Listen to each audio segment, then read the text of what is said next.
Salam bahagia, Bapak Ibu guru hebat. Saya Milka Fajarwati, CGP Angkatan 11 dari Kabupaten Kutai Timur. Kali ini, aksi nyata saya memuat tentang praktek diseminasi budaya positif terhadap rekan sejawat. Aksi nyata yang saya lakukan didasari oleh filosofi pemikiran Ki Hajar Dewantara yang menyatakan bahwa tujuan pendidikan adalah untuk menuntun segala kodrat pada anak agar mereka dapat mencapai keselamatan dan kebahagiaan yang setinggi-tingginya.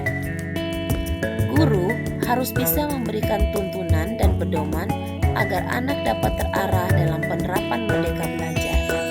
Budaya positif merupakan salah satu faktor yang sangat berpengaruh dalam perkembangan karakter peserta didik. Jika budaya positif dapat menjadi sebuah kebiasaan, maka lingkungan kondusif akan dapat menumbuhkan benih-benih pendidikan dengan karakter positif yang kuat. Salah satu langkah yang bisa dilakukan untuk membentuk lingkungan kelas yang kondusif adalah dengan membuat kesepakatan atau keyakinan kelas.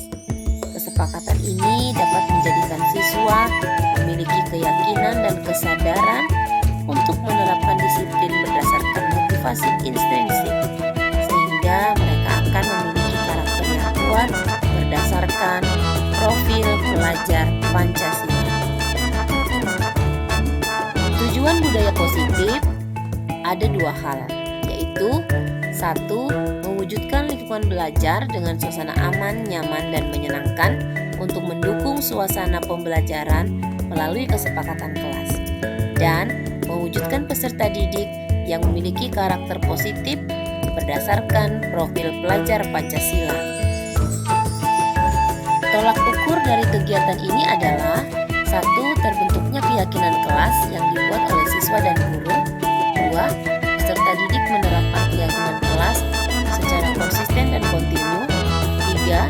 Menguatnya karakter positif dalam diri peserta didik seperti religius, disiplin, tanggung jawab, peduli, mandiri, gotong royong, kreatif, dan bernalar kritis, serta terwujudnya lingkungan belajar yang kondusif, aman, dan nyaman, di mana peserta didik dapat belajar dengan konsep merdeka belajar dan para guru dapat saling mendukung serta menguatkan. Dalam melakukan aksi nyata ini, ada beberapa rencana tindakan yang akan saya lakukan. Pertama, melakukan koordinasi dengan kepala sekolah terkait sosialisasi penerapan budaya positif. 2. Membuat kesepakatan kelas bersama dengan peserta didik. 3. Melaksanakan kegiatan sosialisasi atau diseminasi tentang penerapan budaya positif kepada rekan sejawat di sekolah. 4. Simulasi penerapan segitiga restitusi. Dan yang terakhir, melakukan evaluasi dan refleksi melalui umpan balik.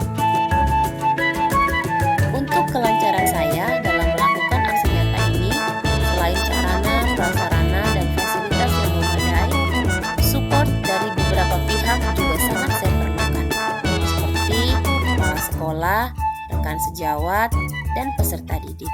Nah, Bapak Ibu, mari saksikan dokumentasi saya terkait pembuatan kesepakatan kelas dan kegiatan diseminasi penerapan budaya positif.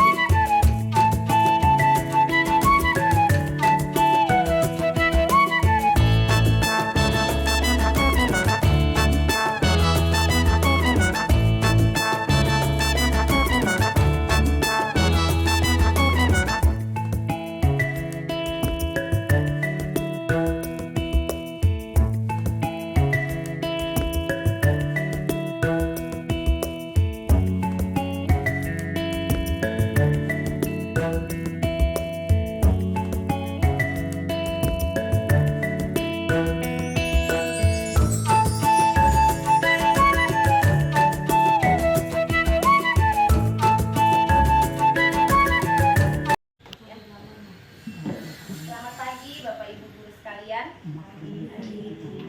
Puji dan syukur kita panjatkan kehadirat Tuhan Yang Maha Esa. Oleh karena rahmat dan hidayahnya, maka kita diberikan kesempatan, diberikan kesehatan untuk sama-sama duduk berkumpul di ruangan ini mempelajari sesuatu yang sifatnya baru.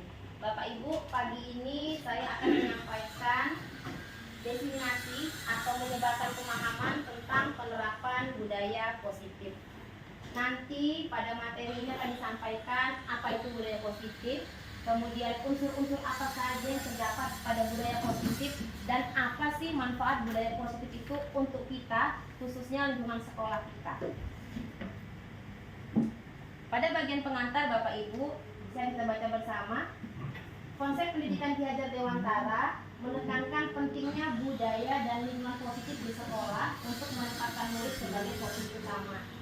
Menurut Ki Hajar Dewantara, pendidikan tidak hanya konsep transfer pengetahuan saja, tetapi juga mencakup pembentukan karakter dan pengembangan potensi setiap peserta didik.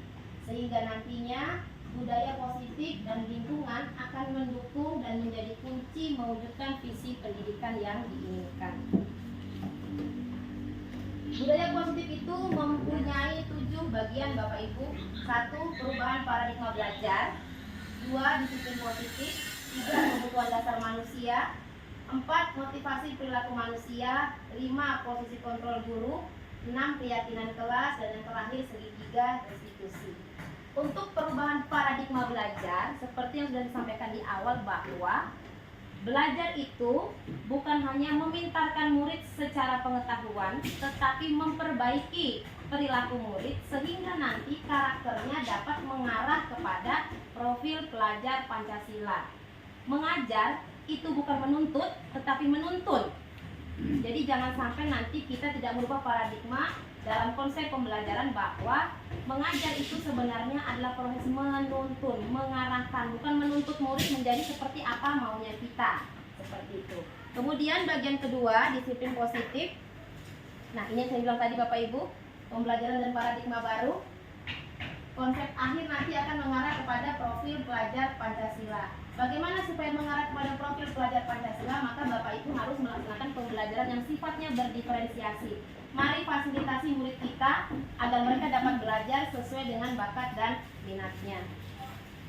Kemudian untuk disiplin positif, apa sih disiplin positif itu? Disiplin positif adalah pembiasaan hal baik mencakup siswa dan mencakup sikap dan perilaku maupun tutur kata oleh seluruh warga sekolah, terutama murid agar dapat berkembang menjadi pribadi yang kritis, mandiri dan bertanggung jawab. Lewat siapa mereka belajar? Lewat kita. Kita teladannya. Apakah guru saja? Tidak, semuanya. Termasuk staf TU, termasuk ibu perpus, termasuk ibu kantin, termasuk ibu bersih-bersih, semuanya. Itu harus bisa menjadi teladan bagi murid dalam menanamkan pembiasaan hal baik. Apakah cukup 1-2 kali dilakukan? Tidak, tapi harus dilakukan secara kontinu, terus menerus. Jadi jangan sampai Bapak Ibu musiman. Minggu ini rajin mengajarkan hal baik tidak terlambat, nanti minggu depan Bapak Ibu telat lagi. Nggak bisa begitu. Kalau seperti itu modelnya tidak bisa ditanamkan pembiasaan baik kepada anak murid. Selanjutnya Bapak Ibu, kita masuk kepada kebutuhan dasar manusia. Kebutuhan dasar manusia itu ada 5, dan ini penting untuk diketahui. Kenapa? Ini nanti akan menjadi rambu-rambu Bapak Ibu ketika menyelesaikan siswa saat mereka bermasalah. Kita harus tahu apa sih yang dibutuhkan oleh siswa itu. Nah, 5 hal ini ada yang dibutuhkan oleh siswa atau kita sendiri sebagai manusia. Pertama, bertahan hidup. Bapak Ibu bisa lihat makanan, pakaian, keamanan, kesehatan, kemudian kebebasan, kasih sayang, termasuk rasa diterima Bapak Ibu. Kemudian penguasaan, harga diri. Jadi kalau merasa diri lebih hebat dari orang lain, itu berarti dia kebutuhan dasarnya adalah penguasaan diri. Kemudian kalau punya siswa suka ribut di kelas, berarti ini dia pengen bebas sesuai dengan maunya dia. Kemudian ada yang kesenangan, bermain, humor, tertawa, yang suka lempar-lempar temannya. Kenapa lempar temannya? Enggak apa-apa, Bu. Berarti dia senang aja melakukan. Nah, itu ya, ini ada 5 kebutuhan dasar yang dibutuhkan oleh manusia. Bukan hanya siswa, tapi kita sebagai guru pun demikian. Tidak menutup kemungkinan perilaku kita terhadap atasan, kalau murid sama kita gitu ya. Berarti kalau kita dengan kepala sekolah, jika Bapak Ibu merasa ada yang kurang di bagian 5 ini, maka Bapak Ibu pasti akan melakukan hal-hal yang tanpa disadari menunjukkan bahwa Bapak Ibu itu ini dipenuhi ya Bu. Jadi silahkan merefleksikan diri sendiri, kira-kira saya itu di mana ya, yang paling saya butuhkan itu bagian mana dari kelima ini. Kemudian yang selanjutnya adalah motivasi perilaku manusia. Perilaku manusia itu Bapak Ibu ada dua. Yang satu perilaku yang didasari oleh motivasi ekstrinsik dan yang satu adalah intrinsik. Kalau motivasi intrinsik itu berarti dari dalam diri kita. Kita meyakini sesuatu, maka kita lakukan itu. Tanpa orang lain suruh, kita akan kerjakan. Contoh, kita suka lingkungan yang bersih. Kalau kita melihat sampah atau kelas kita kotor, Bapak Ibu otomatis ambil sampahnya dibuang. Bapak Ibu ambil satu, Bapak Ibu satu. Nggak usah nunggu orang lain menyuruh, Bu, kelasnya kotor. Tidak perlu. Nah, itu namanya motivasi intrinsik. Kenapa kita lakukan? Karena kita yakin. Dan apa yang kita yakini? Yang kita yakini adalah nilai-nilai kebajikan. Tentang apa? Tentang kebersihan. Seperti itu untuk motivasi intrinsik. Bagaimana yang ekstrinsik? Ekstrinsik itu berarti dari luar, eksternal, ada faktor X sehingga kita melakukan hal itu. Contoh, supaya ada kepala sekolah aku rajin turun, itu motivasi ekstrinsik. Supaya ada kepala sekolah aku bersihkan kelas, itu ekstrinsik. Nanti kan aku dipuji, berarti arahnya ke imbalan atau penghargaan. Ini tidak sehat Bapak Ibu. Sekali lagi ini tidak sehat. Dan apakah kita saja yang melakukan? Tidak, anak-anak pun demikian. Segala sesuatu yang kita lakukan karena faktor X, dorongan dari luar, itu tidak bagus dan tidak bertahan lama. Akan lebih baik jika didasari oleh motivasi intrinsik. Selanjutnya Bapak Ibu, ada hukuman, ada konsekuensi, ada restitusi. Ini adalah bagian dari motivasi perilaku manusia. Untuk restitusi, ini didasari oleh motivasi intrinsik karena ada yang kita yakini. Tapi untuk hukuman dan konsekuensi itu didasari oleh motivasi ekstrinsik. Hukuman itu tidak terencana, tiba-tiba. Pak Juli piket, ada murid terlambat. Kamu terlambat, sana pergi WC. Itu hukuman. Kamu lambat terus, nah, itu hukuman. Tapi kalau konsekuensi, dia pasti akan nanya, di jam berapa? Kamu terlambat ini? Terlambat Pak. Kamu terlambat, tahu nggak disuruh ngapain? Tahu Pak, suruh ngepel. Itu konsekuensi. Pak Juli nggak perlu tegas-tegas. Cukup mengingatkan bahwa kamu terlambat, kalau kamu terlambat kamu begini. Itu namanya konsekuensi Bapak Ibu. Tetapi kalau restitusi, dia akan ajak duduk tuh siswanya. Nanti habis ini masuk ke kelas, istirahat ketemu saya ya. Begitu ketemu Pak Joni, duduk dia. Kenapa tadi terlambat? Alasannya apa? Kamu ngapain tadi malam? Dia akan berusaha memberi ruang bagi siswanya untuk menjelaskan faktor-faktor yang menyebabkan keterlambatan dia hari itu. Itu yang namanya restitusi. Bedanya apa? Restitusi itu akan memberikan rasa nyaman bagi pribadi yang melakukan kesalahan pertama.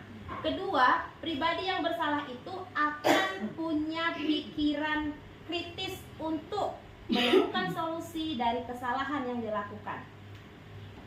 Titik akhirnya dia akan bisa berkata seperti ini, ya sudah Pak, besok-besok saya kalau tidur tidak jam 10 lagi dah, jam 9 Pak, supaya saya bisa bangun pagi. Nah, itu tujuan dari restitusi. Makanya pengertian restitusi itu adalah menciptakan kondisi bagi murid untuk memperbaiki kesalahan. Siapa yang mengarahkan? Kita, gurunya. Seperti itu ya Bapak Ibu. Makanya disebutkan bahwa restitusi adalah proses kolaboratif. Artinya guru bekerja sama dengan murid. Bukan keputusannya guru yang dilakukan murid, tetapi keputusan murid yang disepakati bersama dengan guru. Bukan sebelah pihak, tapi kedua belah pihak. Selanjutnya Bapak Ibu bisa dilihat di depan. Ini adalah contoh-contoh yang mana termasuk hukuman, yang mana termasuk konsekuensi, dan kira-kira adakah restitusi di antara yang di depan ini. Nah, untuk menjawab hal itu saya mau mengajukan pertanyaan untuk bapak-bapak dulu, satu orang saja. Kira-kira mana dari kalimat-kalimat ini 1, 2, 3, 4, 5, ada 5 kalimat yang menurut bapak-bapak itu masuk hukuman kah, konsekuensi kah, atau restitusi? Pilih satu aja, silahkan Bapak. Kalau berlari apa tuh? Berlari keliling lapangan. Nah itu hukuman itu. Oh ini hukuman. Ya. Oke, terima kasih Bapak. Ibu yang di depan. Mengganti kertas teman. Mengganti kertas teman. Itu apa Bu? Ini kan satu hukuman. Ini yang mengganti kertas teman. Apa? Termasuk apa? Konsekuensi ya. Iya. Karena sudah mencatat kertas Oke. teman. Terus ibu yang di sini. Hukuman. Yang dibuatnya di meja Hukuman. apa itu di meja Di tulis? meja tulis. Ya. Hapus coretan. Menghapus coretan yang dia buat di meja Iya, tulis. karena dibuat salah. Yuk, kira-kira apa Bu? Kata yang berbuat salah. Konsekuensi. Kemudian ibu yang situ, Ibu Pira. Mencatat tulisan, saya tidak akan terlambat lagi pada saat terlambat di buku pelanggaran. Konsekuensi. Restitusi itu. Terakhir, ibu yang Bu Hikmah dan Bu Titis. Mengepel terus, mengepel teras karena mau ngobrol. Duluan Pak, saya makannya dulu kan belum Nah, baik Bapak Ibu, sekarang mari sama-sama kita lihat. Untuk kalimat pertama, berlari keliling lapangan ketika terlambat pelajaran olahraga. Apakah ini termasuk hukuman, konsekuensi, atau restitusi? Hukuman Bu. Hukuman Bu, karena langsung Bu. Nah, Bapak Ibu, Tergantung. jika dia terlambat pada saat jam pelajaran olahraga, itu bukan hukuman, itu konsekuensi. Tapi jika dia terlambat bukan pada saat jam olahraga, maka itu adalah hukuman. Begitu ya Bapak Ibu ya, untuk yang ini. Itu kan alasannya Bu. Hukuman kenapa saya bilang alasannya itu dia berlari keliling lapangan ketika Iya. terlambat. Iya. Berarti langsung ini terlambat nih. Iya. Nah, terlambat nih, langsung kamu lari. Iya. konsekuensi kan? Ya, tetapi itu berlaku sebagai hukuman kalau dia terlambat bukan Pelajaran di jam video. olahraga. Oh iya Bu. Tapi kalau jam olahraga, maka itu adalah konsekuensinya. Berarti ya. Kalau dia hukumannya itu fisik, tapi ketika di jam memang olahraga itu konsekuensi. Itu konsekuensi. Tapi kalau hukumannya fisik di luar jam olahraga, Iya, hukuman. Kemudian yang kedua, Penjelasan Ntar dulu Bu. boleh ini bertanya lebih lanjut. Perbedaan antara hukuman dan konsekuensi. Iya. Ini yang saya pahami di awal, boleh jadi pemahaman saya salah. Hukuman itu sesuatu yang guru yang menentukan. Iya. Kalau kamu terlambat, Dihukum, Iya. misalnya terlambat lari keliling lapangan, Iya. tapi tidak disepakati antara guru dan murid. Pokoknya guru aja yang menentukan. Nah, sedangkan konsekuensi itu boleh sifatnya fisik, tetapi memang disepakati bersama. Ada pembicaraan di antara guru dan murid. Kalau kamu terlambat, baik itu terlambat masuk maupun terlambat untuk pelajaran, Iya. maka konsekuensinya kamu adalah berlari. Iya. Jadi ada satu pembedanya. Yang satu Karena terlambat. dari guru, satu arah tadi Iya, ada yang ditulis. Ya. Kemudian yang kedua ada pembicaraan berdua gitu.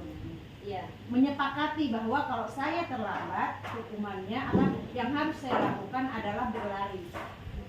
Bisa diluruskan Nah, pemahaman saya. Makanya saya bilang Nah, hukuman iya. itu kan. Jadi hukuman itu sifatnya spontan. Pertama, sifatnya spontan, kemudian menyakiti dan satu arah, baik itu verbal maupun fisik, itu hukuman. Kemudian jika konsekuensi itu berarti memang asalnya ada dari kesepakatan.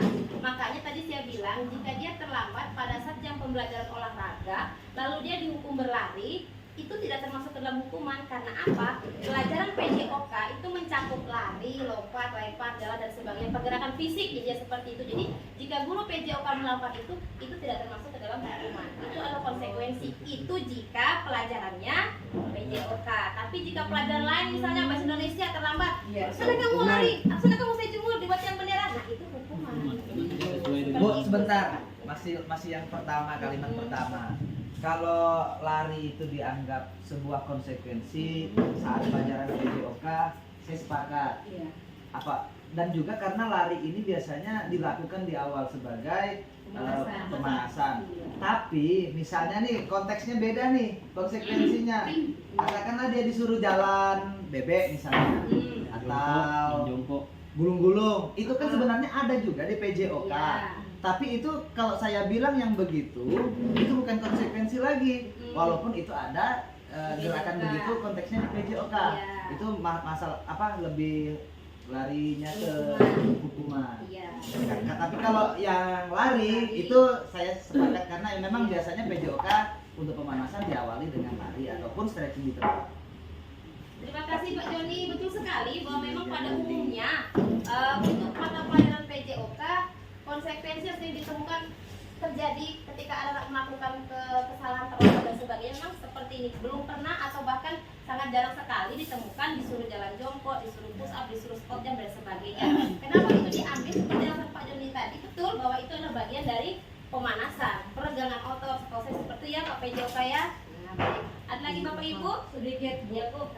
saya pikir kita nih kan sekarang nih saatnya benar-benar belajar ya. Budaya positif ini ada di salah satu item di kurikulum yang harus Iya. disusun oleh sekolah. Memang di situ ada budaya positif. Berarti kan apa yang harus kita jelaskan di situ nanti. Nah, berarti yang ingin saya tanyakan lagi, Bu, berarti kalau misalnya pelajaran lain, pelajaran matematika misal, anak itu datang terlambat, berarti apabila hukuman yang diberikan itu sesuai Menghafal dengan perkalian. misalnya menghafal perkalian atau jumlah cepat, berarti itu termasuk konsekuensi, Iya. bukan hukuman. Bukan. Sama juga dengan semua mata pelajaran lain. Iya. Yang penting yang dilakukan oleh anak itu memang bagian dari materi pelajaran itu. Ya, dan itu sudah kesepakatan, artinya guru yang bersangkutan dengan muridnya sudah tahu bahwa memang jika aku terlambat, maka ini yang harus aku lakukan. Seperti itu.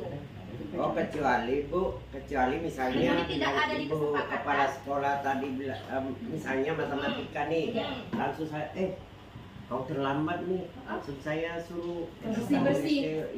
itu hukuman itu. Hukuman. Kalau dari Bu Kepala Sekolah langsung memberikan arahan berarti itu hukuman karena beliau kan tidak menjadi wali kelas. Enggak, kata kepala sekolah tadi kan misalnya nih nanya ke Bu Milka, dia pelajaran misalnya pelajaran matematika nih. Nah, itu kan pelajaran matematika, tapi pas terlambat anak itu disuruh ngepel atau disuruh nyapu. Nah, itu kan masih hukuman itu, Bu. Tapi kalau kita suruh anak itu kamu terlambat nih, hafal perkalian 9 Kak, hafal perkalian ini Kak. Nah, itu berarti Iya. Itu. Berarti Bu kalau misalnya hukumannya itu sesuai dengan materi kita, itu berarti bukan termasuk hukuman ya. Misalnya kayak saya hafalin surah ini, berarti bukan ya. Tapi Bu, satu lagi dia harus ada kesepakatan di depan. Bukan kita serta merta. Kayak contoh saya di kelas 6 ini kan saya sudah dengan anak-anak melakukan kontrak. Pokoknya awal sebelum kita belajar kita melakukan sholat duha dulu. Bagi yang perempuan yang tidak membawa mukena, maka konsekuensinya satu hari itu harus setar surah dengan saya. Seperti itu berarti termasuk Konsekuensi. Karena sudah dia omongkan sebelumnya. di awal. Berarti sama kayak wali kelas dulu Kak ya. Misalkan wali kelas kan banyak bidangnya tuh. Mau dia mau menghafal perkalian, mau dia menyanyi di depan. Kalau misalkan itu sudah dikomunikasikan dengan anak-anak, itu tetap dinyatakan konsekuensi. Iya. Dan perlu diingat nada suara jangan ngegas, itu yang penting. Itu beda konsekuensi dengan hukuman. Iya, itu indikatornya. Kalau kita bilang itu konsekuensi, sementara kita ngegas, itu berarti bukan konsekuensi. Hukuman berarti. Iya, seperti itu, Bapak Ibu. Kenapa kau tenggelam nih? Dari Bapak aja mulai pagi di sini, nah itu salah itu. Bapak berarti itu hukuman.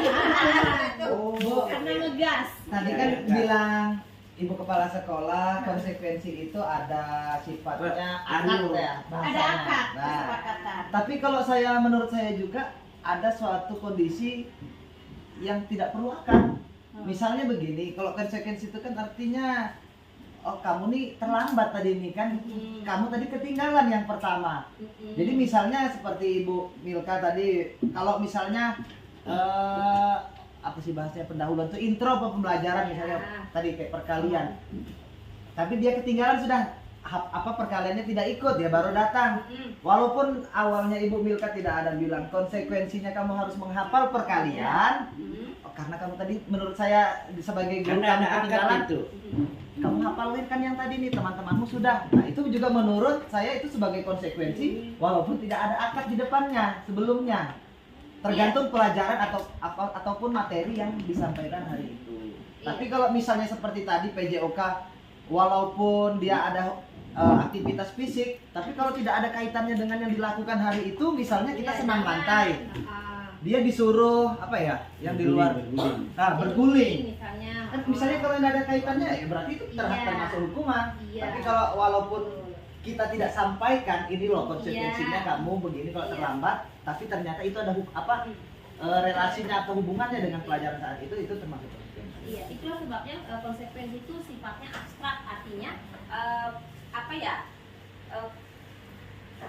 Disadari oleh anak dengan melihat fenomena yang terjadi begitu. Nah, jadi tidak perlu guru kuat-kuat. Kamu kok begini, maka begini, maka begini. Enggak. Nah, itu sifatnya seperti itu, Bapak. Ya, jadi makanya betul bilang Pak Jody bahwa silakan lakukan hal-hal yang sesuai dengan materi pembelajaran sepanjang tidak ngegas, tidak menyakiti hati siswa. Itu yang penting Pak, tolong ya. Tidak ngegas, tidak menyakiti hati siswa. Intinya Tidak nggak ngancam. meninggalkan luka di hatinya ya. Itu berarti bukan hukuman. Dan sekali lagi hukuman itu sifatnya tidak hanya fisik tapi verbal, dan verbal itu lebih bahaya. Itu verbal itu lebih bahaya apalagi anak-anak. Mentalnya. Iya, betul sekali mentalnya. Nah, kemudian yang selanjutnya adalah mengganti kertas teman karena telah dicoret-coret. Konsekuensi. Bagaimana Bapak Ibu? Oke, betul ya, konsekuensi.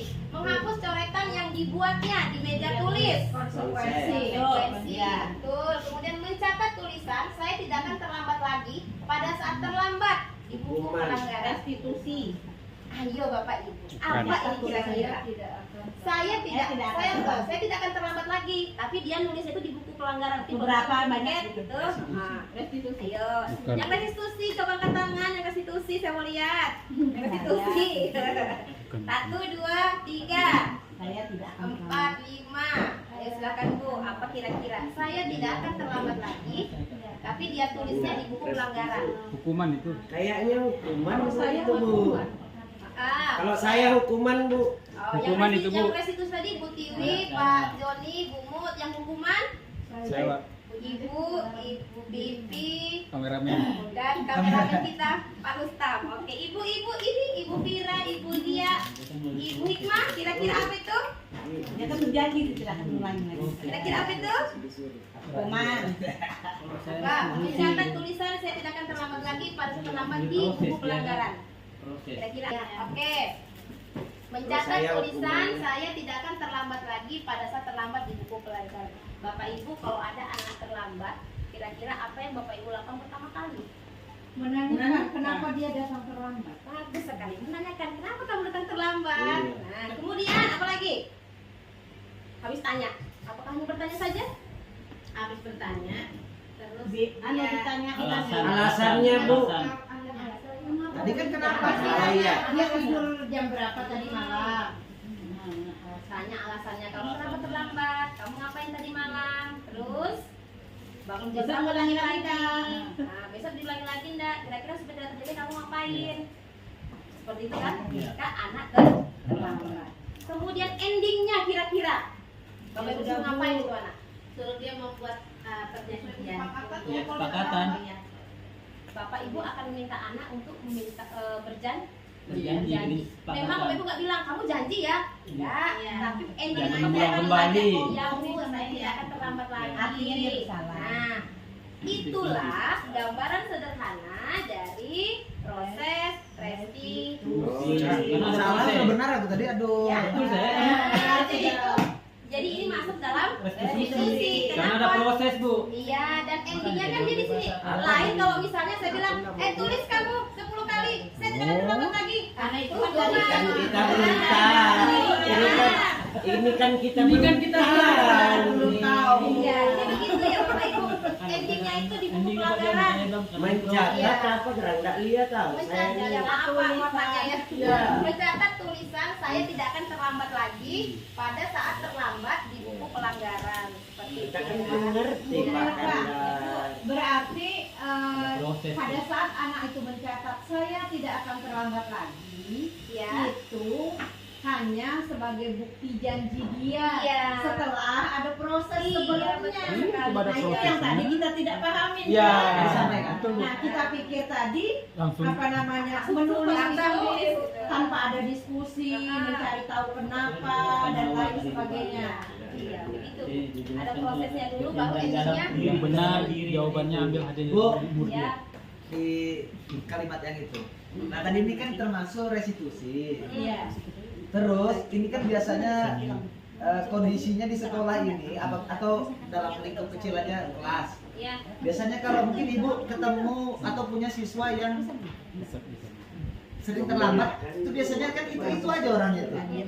Nah, mungkin yang pertama bisa diberikan apa ya pengalaman dan apa ya pokoknya tindakan seperti restitusi. Tapi ini kan kalau karena dia tuh berbuatnya berulang, dijapran lah contohnya itu kan. Nah jadi itu bisakah apa ya bahasanya kan restitusi ini kan kastanya paling tinggi lah, paling baik lah perlakuannya. Tapi bisakah karena ini dia sifatnya berulang, kemarin sudah mencatat, kemarin sudah ditanya juga bagaimana jalan keluarnya gitu kan, bisakah nanti ini jalan keluarnya nanti berubah jadi konsekuensi? Baik, sudah? Nah, Jadi begini, bagaimana ini saya memahami secara singkat ya, bagaimana kalau ada siswa yang terlambatnya continue, itu lagi. Yang pertama, yang harus dikoreksi adalah diri kita sendiri dulu. Kitanya, turunnya. Apakah ketika saya melakukan restitusi, saya sudah melakukan dengan maksimal? Apakah saya sudah mempelajari unsur-unsur penyebab dia terlambat secara holistik? Apakah saya sudah mengidentifikasi faktor keluarga, orang tua, dan sebagainya? Itu dulu. Kita dulu yang kita koreksi. Jangan sampai kita merasa, aku sudah kok restitusi, betul aku. Iya betul, tapi aku sudah maksimal. Itu dulu. Kemudian dari kata-kata yang kita keluarkan saat merestitusi siswa, apakah itu masuk ke jiwanya? Apakah itu yang dia yakini? Jangan sampai kita merasa dia yakin lalu kita memaksa. Itu bedanya tipis loh Pak Ibu. Kita merasa, oh enggak kok dia terima aja kata-kata saya. Sebentar Pak Ibu, nah itu bedanya di situ. Kemudian yang ketiga, jika merasa sudah maksimal melakukan restitusi kepada si anak, lalu si anak masih mengulang kejadian yang sama, langkah yang bisa Bapak Ibu ambil adalah kepala sekolah. Kepala sekolah dulu Bapak Ibu. Ya, sampaikan bahwa saya sudah melakukan restitusi Bu, demikian, tapi anaknya masih mengulang kejadian yang sama. Apa yang harus saya lakukan? Kepala sekolah tentu akan memanggil siswa yang bersangkutan. Setelah di tangan kepala sekolah masih berulang, kepala sekolah pasti akan memanggil orang tuanya. Pasti akan berhenti sampai di situ Bapak Ibu. Saya percaya, pasti akan berhenti sampai di situ. Dengan catatan, koreksi diri ditanya dulu. Saya sudah betul nggak nih waktu merestitusi siswa? Apakah betul kesepakatan yang kami ambil berdua ini memang hasil kesepakatan kami, atau saya yang lebih mendominasi sebagai guru? Kamu gimana ya? Kemudian jika mereka sudah baru siswa masih melakukan kesalahan yang sama, maka kepala sekolah langkah selanjutnya. Di kepala sekolah nanti akan ada pemanggilan bapak, akan ada pemanggilan siswa, akan ada pemanggilan orang tua. Kepala sekolah akan mengorek lagi apakah informasi yang Pak Joni dapat dengan informasi yang beliau dapat sama. Nah, kalau di kepala sekolah sudah ACC, sudah maksimal restitusinya, maka bisa dipastikan dengan kerjasama yang baik antara pihak sekolah dan orang tua murid, keterlambatan anak itu bisa diminimalisir seperti itu. Nanti boleh tuh berakhir dengan perjanjian lagi seperti tadi, boleh, tapi itu di mejanya kepala sekolah, bukan di meja kita sebagai ranah guru sudah, karena kita sebagai guru sudah melakukan apa yang harus kita lakukan. Itu ya Pak. Kemudian terakhir mengepel teras kelas. Kalau ini jelas sebenarnya, karena mengobrol saat jam pelajaran. Itu sudah jelas adalah hukuman, tidak bisa diperpanjang lagi Bapak Ibu ya. Selanjutnya adalah mendidik. Tapi karena memang guru-guru zaman dulu Beda. kan sekarang ya. sering nggak Bu? Pak, bukan saya Pak. Kemudian manajer. Nah, inilah kata kunci nanti kalau kita ambil posisi sebagai manajer. Kira-kira kamu mau ngapain nih supaya nggak telat lagi? Kira-kira apa yang kamu lakukan supaya tulisan bisa bagus? Seperti itu. Dia memberi ruang, memberi kesempatan buat murid itu berpikir. Oh iya ya gini nah, gimana? Seperti itu ya. Itu posisi manajer. Pemantau. Kamu terlambat sekian menit. Apakah kamu mengerti konsekuensinya? Terus mikir, ya Bu, iya kalau 1 menit saya disuruh gini, kalau sekian menit saya disuruh begini. Itu pemantau. Pemantau itu memberikan konsekuensi berdasarkan peraturan. Dan perlu diingat, peraturan itu bukan kesepakatan Bapak Ibu. Selanjutnya adalah tentang keyakinan kelas ya. Keyakinan kelas itu adalah kesepakatan kelas. Tadi sudah bilang bahwa kesepakatan itu hasil pembicaraan dua arah, dua pihak. Jadi bukan bukan satu pihak yang menuntut, tapi dua pihak yang bersepakat. Itu sebabnya kesepakatan kelas itu dikenal dengan keyakinan kelas. Dan dia berbeda dengan peraturan. Peraturan itu sama dengan tata tertib, sifatnya satu arah. Dan kita yang tidak bersuara hanya diberi hak buat mentaati gitu. Tapi kalau kesepakatan atau keyakinan kelas, kita bersuara, kita juga mentaati apa yang sudah kita sepakati, begitu ya. Sehingga keyakinan kelas ini berupa pernyataan universal, artinya dibuat secara umum, tidak memberatkan atau membela salah satu pihak, tapi mengcover semua pihak dalam satu lingkungan. Sehingga keyakinan ini ada dua nanti Bapak Ibu, ada keyakinan sekolah, ada keyakinan kelas. Keyakinan kelas itu dibuat oleh wali kelas dan anak muridnya dalam kelas, itu keyakinan kelas namanya. Tapi kalau keyakinan atau kesepakatan sekolah itu berarti yang membuat adalah kepala sekolah plus warga sekolahnya, semuanya, termasuk ibu-ibu kantinnya, seperti itu ya. Nah, kemudian keyakinan kelas atau kesepakatan kelas karena merupakan kesepakatan kedua belah pihak, maka perlu adanya tanda tangan. Saya ada contoh, mungkin Bapak Ibu sudah PMM disiplin positif sudah bikin. Nah, jadi kurang pas gitu kalau dibilang kesepakatan, tapi tidak ada tanda bukti berupa tanda tangan. Kalau ada tanda tangan, itu berarti antara murid dengan guru memang sepakat untuk menyepakati keyakinan tersebut. Tapi kalau tidak ada tanda tangannya, bisa saja diartikan keyakinan itu berasal dari si guru. Maunya guru aja, bukan maunya murid. Kemudian, nah, keyakinan atau kesepakatan kelas itu dipakai saat kapan? Saat Bapak Ibu menerapkan segitiga restitusi. Segitiga restitusi itu 3 tahapannya. Pertama adalah menstabilkan. Tidak kelihatan ya? Iya. Baik, menstabilkan identitas yang pertama. Nanti yang kedua, validasi tindakan yang salah. Yang ketiga, menanyakan keyakinan. Nah, ini tadi arah yang pertanyaan Pak Joni. Keyakinan kelas atau kesepakatan kelas di dalamnya ada konsekuensi, itu jelas. Meskipun tidak secara langsung diberikan kepada siswa. Kapan diterapkan? Saat Bapak Ibu melakukan segitiga restitusi. Dipakai Pak kesepakatan kelas itu. Jadi bukan tidak dipakai, dipakai. Kapan? Di saat titik akhir tahapan segitiga restitusi. Makanya kalau kita berdiskusi dengan anak, pertama tanya dulu, kamu tahu nggak kenapa dipanggil? Kamu tahu nggak kesalahan apa yang kamu lakukan? Kalau kita kasih gambar secara umum, tindakanmu itu salah. Bapak pun pernah seperti itu, tapi kalau kamu lakukan berulang-ulang, itu akan merugikan orang lain. Itu sudah memvalidasi itu. Kemudian yang terakhir, sekarang yang kamu lakukan sesuai nggak dengan apa yang kita sepakati? Oh, nggak sesuai Pak. Nah, mulai main tuh kesepakatan kelas di situ. Seperti itu. Jadi dipakai di bagian akhir dipakai kesepakatan atau keyakinan kelasnya. Begitu ya. Nanti akhirnya kita akan tanya. Sekarang kalau kamu sudah tahu bahwa kamu melanggar, tidak sesuai dengan keyakinan kelas, kira-kira apa yang akan kamu lakukan? Ya, kamu cerita, oh gini Pak, gini. Seperti itu ya Bapak Ibu.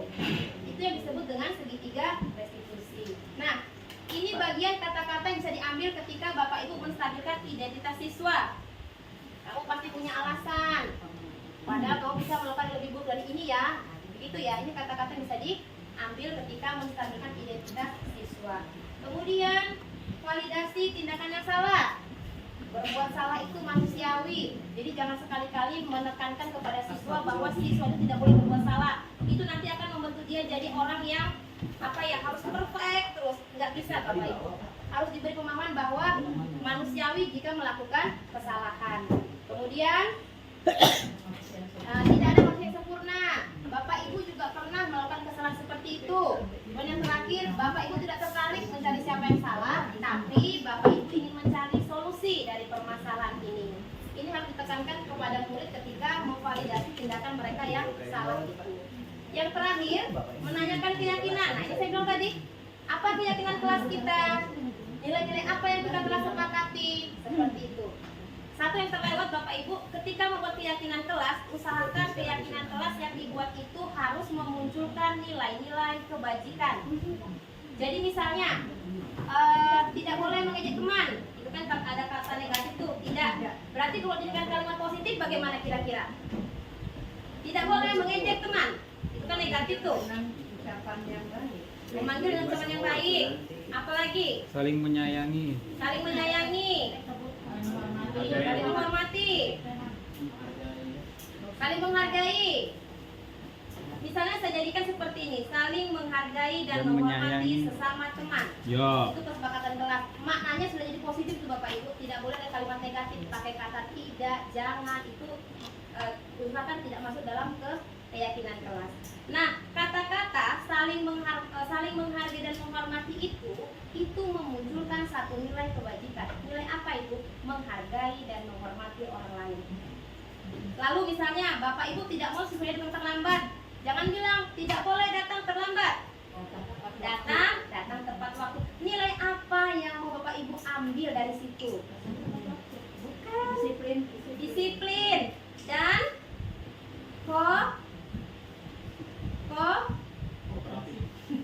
komitmen. Kalau Bapak Ibu kalau nanti siswa kita berkomitmen, dia pasti tidak akan datang terlambat. Begitu ya Bapak Ibu ya. Jadi kalau membuat keyakinan kelas, usahakan ada nilai kebajikan yang mau Bapak Ibu usung, sehingga ketika anak itu naik ke tingkat berikutnya, itu membudaya. Itu namanya budaya positif. Seperti itu. Nah, jadi kesimpulannya Bapak Ibu, apabila di sekolah kita sudah terbentuk budaya positif, maka akan menimbulkan lingkungan belajar dengan suasana nyaman dan aman bagi peserta didik, sehingga konsep merdeka belajar akan terwujud dan tujuan pendidikan dapat tercapai. Para guru akan saling mendukung dan menguatkan dalam hal menumbuhkan pembiasaan nilai-nilai karakter positif secara kontinu bagi lingkungan sekitarnya, baik itu pada peserta didik maupun sesama rekan guru. Jadi Bapak Ibu, jika sekolah kita, ini mari kita merefleksi diri kita masing-masing. Jika pada sekolah kita sekarang kita belum bisa saling mendukung dan menguatkan, anak-anak merasa tidak nyaman, tidak aman belajar di sekolah kita, maka pembiasaan yang menumbuhkan budaya positif perlu kita pertanyakan. Apakah kita sebagai pelaku pendidikan sudah melaksanakan dengan maksimal, atau setengah-setengah, atau tidak sama sekali?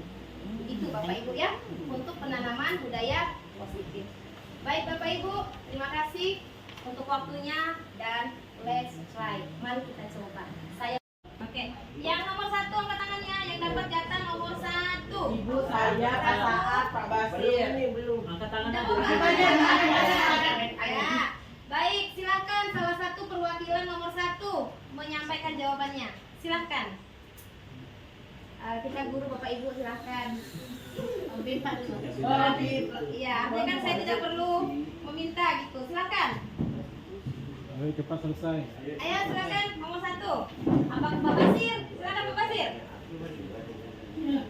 Belum? Ayo mengisi Pira. Ibu Fira. Bu Mutaharo. Nomor 1 Bu Mutaharo silakan. Nomor 1. Iya. Posisi kontrak apa yang diambil oleh Ibu Dani? Iya.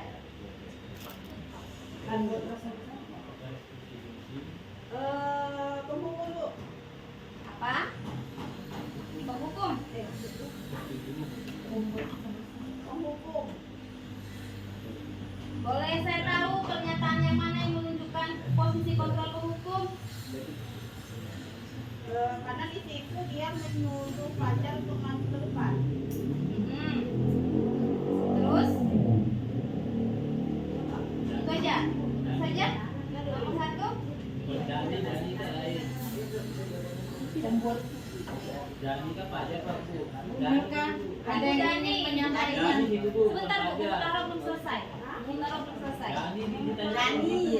Ibu Dani, iya Ibu Dani gurunya Pak. Jadi ceritanya nih Ibu Dani gurunya, Fajar muridnya. Posisi Ibu Dani di sini kan? Iya betul. Iya apa Bu? Silakan Bu, silakan. Antara penghukum dan teman Bu. Antara penghukum dan teman. Karena yang pertama di situ dia menyuruh Fajar maju ke depan. Nah yang keduanya di situ dia kayak model mencurahkan hatinya. Gimana sih kamu Fajar? Gak kasihan pas sama Iya. ibu. Oke. Kayak curhat. Ya. Memperhatikan. Oke, sudah Bu Mut? Sudah. Oke, terima kasih Bu Mut ya. Jadi karena mengingat waktu, maka kelompok nomor 1 hanya saya terima dari Bu Mutaharo. Kita lihat sama-sama nomor 1, posisi kontrol apa yang diambil oleh Ibu Dani, jelaskan. Bapak Ibu, kita lihat pada paragraf terakhir. paragraf terakhir ada kata-kata di mana kamu Fajar, kamu tidak kasihan sama ibu ya. Ibu sudah capek-capek mengajarkan kamu, tidak kasihan sama ibu. Dan Fajar pun diam membisu. Itu adalah pernyataan yang gurunya mengambil posisi sebagai pembuat rasa langsung dikenakan itu muridnya. Rasa peka enggak? Nah, itu maksudnya. Itu ya. Kemudian satu lagi sebagai teman. Yang mana sebagai teman? Yang atas. Acuh. Ayo Fajar, makanya jangan tidur-tiduran. Lain kali perhatikan. Sudah sana duduk kembali. Kira-kira siapa yang bisa? Nah, kita kalau sama teman itu kan biasa tingkat toleransinya tinggi. Nah, seperti itulah gambar Ibu Dani di kasus ini, Pak Ibu ya. Kemudian untuk nomor 2, silakan coba angkat tangannya. Oh iya, silakan bungkus. Coba Bu ya. Iya, boleh. Nomor 2, dasar apa yang dilakukan oleh si Fajar? Kasih sayang dan dihargai. Oke, sudah? Iya. Tepuk tangan dulu teman-teman. Luar biasa sekali, betul Bu ya. Fajar ini kurang kasih sayang, butuh pengakuan, butuh dihargai. Jadi tidak akan saya bahas lebih lanjut karena jawaban bungkus sudah pas sekali.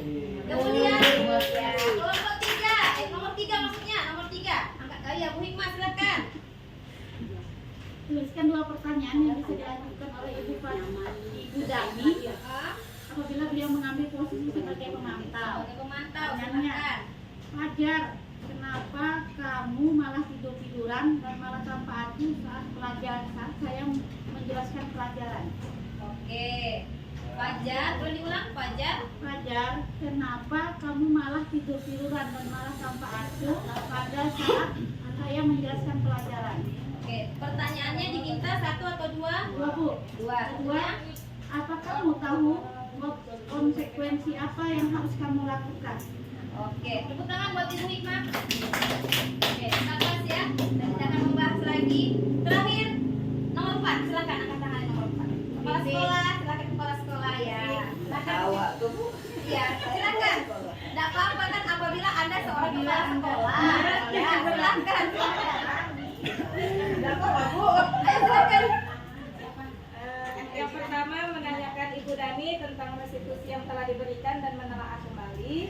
Yang kedua memanggil Fajar, mengidentifikasi latar belakang atau keseharian di rumah dan di sekolah. Kemudian yang ketiga kembali berdiskusi, memberi ruang untuk problem solvingnya dengan mempertemukan guru, siswa dan wali murid. Oke. Tepuk tangan buat Ibu Vivi. Jadi kurang lebih yang disampaikan oleh Bapak Ibu itu sudah mengcover dan tepat untuk analisa kasus Fajar. Sekarang Bapak Ibu silakan ditempelkan kertas Bapak Ibu itu di sini. Silakan. Tempelkan aja. biar Tempelkan nggak ada aja. Penjelasan. Salah. Silakan.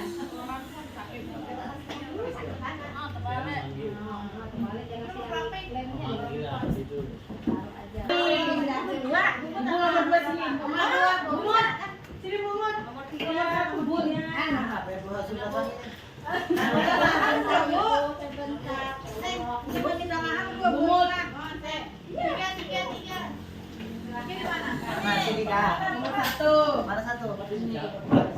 Bungkus gimana bungkus? Oh, kira di sini. 1, 2, 3, 4. Saya melakukan simulasi penerapan segitiga restitusi di akhir kegiatan destinasi yang saya lakukan. Tujuan dari kegiatan ini adalah untuk memberikan pengalaman secara langsung kepada rekan sejawat saya terkait penerapan segitiga restitusi agar nantinya ketika mereka menerapkannya kepada siswa yang mengalami persoalan, mereka tidak mengalami kesulitan yang berarti. Kelompok 1 mau kasus A atau kasus B? Pak Basir. Kasus B aja. Kasus B. Nah, ini kasusnya ya. Silakan bersepakat. Kelompok 2, nomor 2. Kasus 1 ya tadi. Iya. Lawannya. Oh, lawannya apa? A. 3. A atau B? Ini 3. 3 sini. Apa? A atau B? Kalau jadi mau tanya. A. Nah, kemudian berarti yang ini B. Nah, ini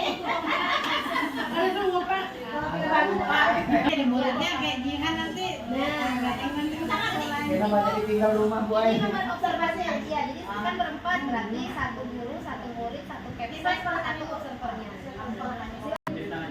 Di sini. Iya dicentang Bu, dilakukan enggak, maksimal enggak, bata-bata enggak. Kan bisa lihat tuh.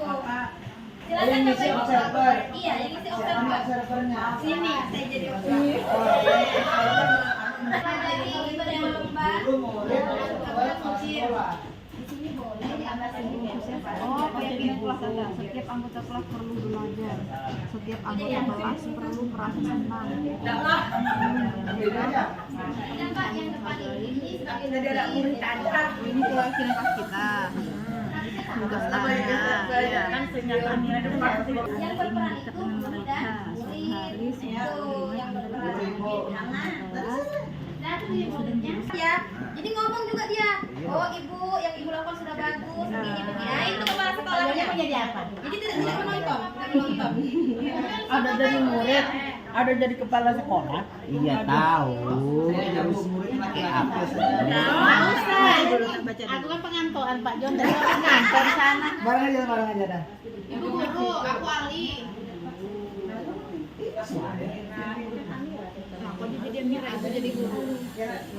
Yang ini jadi Saya jadi Amira. Bu, kalau yang bertiga ini satunya jadi apa? Ada. Observer. Observer pengamat. Satu guru, satu murid. Observer pengamat. Kalau yang berempat, yang Ibu lakukan sudah betul, begini. Tetap ngomong kepada sekolahnya. Jadi nggak diam aja kepala sekolah.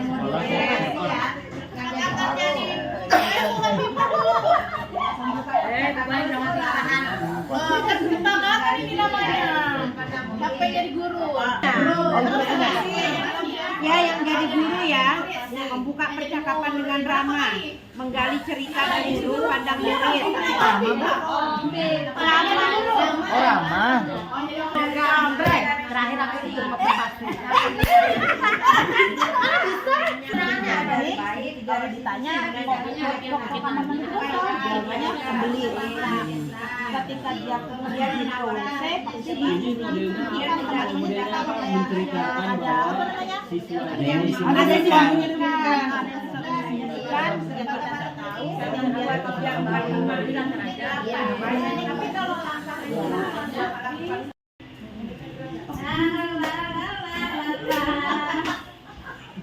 nilaimu berapa, Mira? Nilaiku berapa ya? Wah! Nilaiku 90. Nilaiku lebih hebat dari kamu. Makanya Mira rajin-rajin belajar, jangan malas.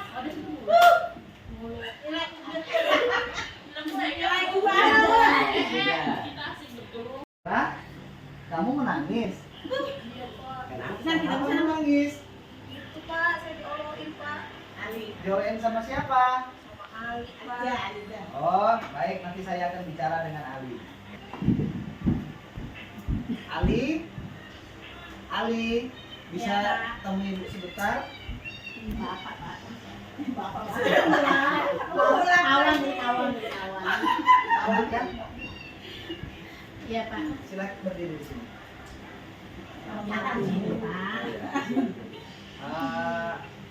Dari nampak berdiri. Ya, saya mau bicara sebentar karena kursinya cuma satu, jadi kamu silakan berdiri saja.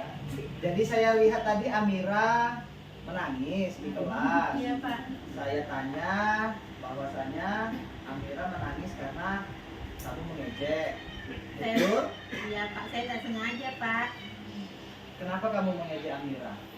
Tadi kan awalnya saya tuh nanya aja, Nanya apa? nanya nilainya. Terus? Terus dia bilang nilainya 60. Terus? Kenapa dia sampai menangis?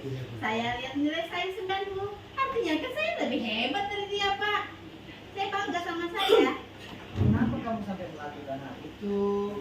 Apakah kamu tidak menyadari bahwa itu bukan sesuatu yang pantas ataupun dibenarkan? Saya tidak sengaja, Pak. Bila Iya. jadi semua orang itu bisa saja berbuat salah. Iya, Pak. Mungkin hal ini juga terjadi tidak hanya sama Amira, mungkin juga terjadi dengan teman-teman yang lain. Tapi sekali lagi hal ini merupakan hal yang salah ataupun tidak dibenarkan. Iya, Pak. Bagaimana jika itu terjadi dengan kami? Saya tonjok dia, Pak. Apa? Dia ngolok-ngolok saya tonjok dia itu. Nah, jadi ini merupakan hal yang tidak dibenarkan ya. Ini salah ya. Iya, Pak. Nah, selanjutnya pasti di kelas ini sudah dibuat keyakinan kelas. Nah, dari hal ini keyakinan kelas apa yang sudah kamu langgar? Saya itu, Pak, tadi kan sudah berbuat salah, Pak. Tidak menghargai Amira, juga melanggar aturan keyakinan kelas, tidak menghargai. Itu aja, Pak. Jadi menurut Ali, apa yang bisa Bapak tawarkan kepada Ali agar hal semacam ini tidak lagi terjadi di kelas ini? Kayaknya nggak usah, Pak. Nanti saya akan merubah perilaku saya. Janji ya. Jangan, Pak. Jangan Nggak sampai- bakal ngulang lagi. Oke. Jadi hal semacam ini tidak boleh lagi terjadi, apalagi sampai saya tahu ya. Iya, Pak. Janji. Oke, terima kasih Ali. Silakan kembali ke datangi Amira, temui Amira, minta maaf yang betul, berjanji jangan sampai mengulangi lagi ataupun mengejek teman yang lain lagi. Iya, Ya, Pak. dengar ya, paham ya? Paham. Silakan keluar. Iya, Pak. Amira berdiri. Minta maaf ya, aku tadi sudah ngajarin kamu. Aku nggak sengaja tadi. Ya, minta maaf ya. Apa yang tadi sampaikan sudah bagus. Ini jawabannya. Namun tadi mungkin ada sedikit berbahasa dengan ibunya supaya nggak kayak apa ya bahasanya? Supaya mengakui dengan anak tadi supaya ini murid ya murid kamu. Drama yang tadi dilakukan, guru telah memulai percakapan dengan drama. Contohnya guru meminta peserta didik untuk menemui beliau sepulang sekolah dengan menepuk pundaknya dan tidak diketahui oleh siswa yang lain. Kemudian guru juga sudah menanyakan bagaimana hal itu bisa terjadi, mendengarkan sudut pandang murid. Kemudian guru telah melakukan tahap kedua restitusi, yaitu memvalidasi tindakan yang salah tersebut, dan diakhiri dengan guru menanyakan keyakinan kelas apa yang telah dilanggar. Kemudian guru meminta siswa untuk menyampaikan pendapatnya apa yang bisa dilakukan supaya itu tidak terjadi, dan guru juga menawarkan solusi, tetapi muridnya sepertinya sudah akan melakukan solusi yang diyakininya sendiri. Terima kasih. Dalam menyampaikan tadi, guru menanyakan kepada Selamat pagi juga. Apa kabar pagi ini? Nanti telepon ya. Ibu boleh bertanya sedikit. Kok Birta sering izin ke WC sih? Maaf Bu, saya kembali. Bagaimana kalau kita pergi ke KS aja untuk ditanyakan dan periksa apakah dia memiliki penyakit apa tidak? Sebaiknya jangan deh Bu. Gimana ya, maaf Bu, sebenarnya saya tidak sembelit. Saya tidak melakukan apapun di toilet. Saya hanya merasa senang karena dengan saya melakukan hal itu, teman-teman saya merasa senang berteman dengan saya. Senang melakukannya. Karena dengan hal itu saya mendapatkan perhatian banyak teman, Bu. Kamu ingat keyakinan kelas kita? Menurutmu apa yang kamu langgar? Selalu bersikap positif dan senantiasa menjadi pribadi yang terbaik. Birta, Jika kamu ingin memiliki banyak teman, ada hal yang lebih baik kamu lakukan. Kira-kira apa ya? Apa ya? Belajar lebih giat, menjadi contoh yang baik buat teman-teman. Ya, bagus. Jangan diulangin lagi ya. Masih banyak hal yang dapat dilakukan untuk memperbanyak teman. Baik Bu, terima kasih. Cukup itu aja. Tadi antara guru dengan murid tadi sudah menanyakan bahwa muridnya itu sering keluar setiap melakukan pelajaran.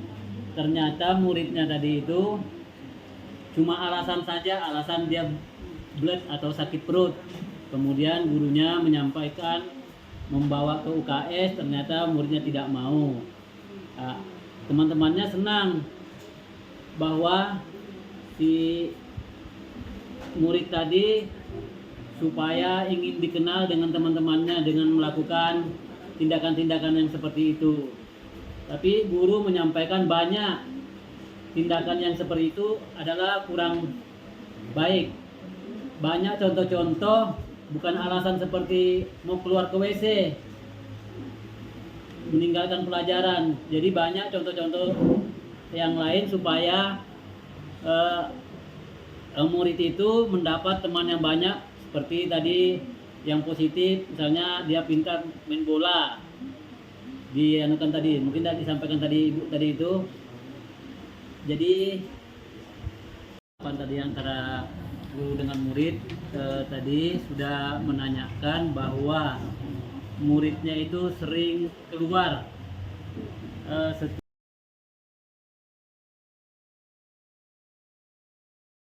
Bismillahirrahmanirrahim. Assalamualaikum warahmatullahi wabarakatuh.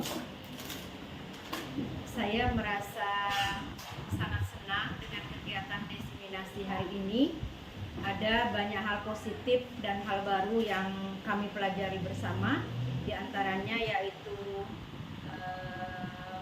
disiplin positif, kemudian kebutuhan dasar manusia, kemudian kami juga belajar tentang motivasi perilaku manusia, posisi kontrol guru, dan keyakinan kelas. Dan dari semua yang telah dipelajari hari ini, yang ilmu yang menurut saya harus dilaksanakan oleh semua guru itu adalah tentang pelaksanaan segitiga restitusi. Kenapa? Karena apabila setiap guru yang ada di sekolah, baik itu guru mupel maupun guru kelas, sudah bisa melaksanakan segitiga restitusi, insya Allah budaya positif yang ingin dicapai oleh sekolah bisa terlaksana dengan baik, bisa terwujud dengan baik. Terima kasih. Assalamualaikum warahmatullahi wabarakatuh. Alhamdulillahirrahmanirrahim. Pada kegiatan hari ini yaitu kegiatan diseminasi yang telah dilaksanakan pada materi penyebaran pemahaman dan penerapan budaya positif. Sangat senang sekali karena dengan adanya kegiatan ini, khususnya penerapan budaya positif yang di dalamnya mencakup kegiatan keyakinan kelas, posisi kontrol guru, dan pembelajaran dan paradigma baru.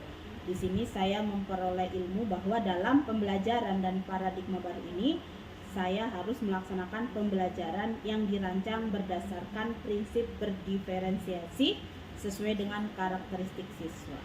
Demikian, wassalamualaikum warahmatullahi wabarakatuh. Di sini dengan budaya positif yang diterapkan oleh guru sehingga membuat siswa mempunyai perilaku yang baik terhadap teman-temannya maupun terhadap guru.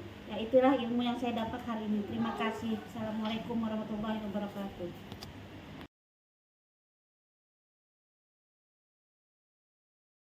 Assalamualaikum warahmatullahi wabarakatuh. Halo semua, perkenalkan nama saya Nindiana Nurfalisa. Saya dari kelas 6B. Assalamualaikum warahmatullahi wabarakatuh. Hai semua, perkenalkan nama saya Nur Hidayah. Saya dari kelas 6B. Assalamualaikum warahmatullahi wabarakatuh. Halo semua, perkenalkan nama saya Putri Sifwa Kolbi. Saya dari kelas 6B.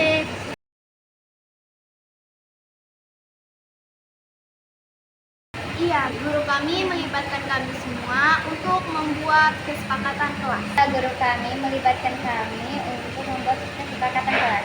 Ya, guru kami melibatkan kami semua untuk menyusun kesepakatan kelas.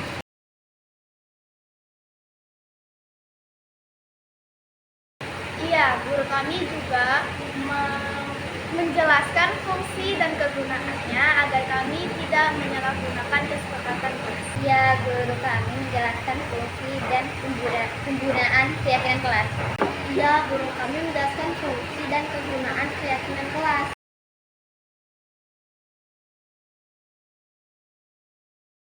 Menurut saya, kesepakatan kelas dapat mengubah diri kami agar lebih baik.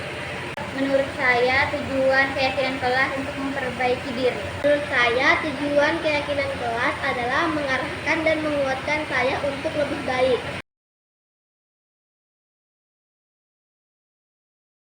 Perasaan saya bahagia dan senang karena bisa berdiskusi bersama teman-teman yang lainnya dan menyepakati satu kalimat kesepakatan kelas. Perasaan saya senang dan seru karena bisa berpendapat dan didengarkan oleh teman-teman. Perasaan saya senang karena bisa berpendapat untuk membuat kesepakatan kelas.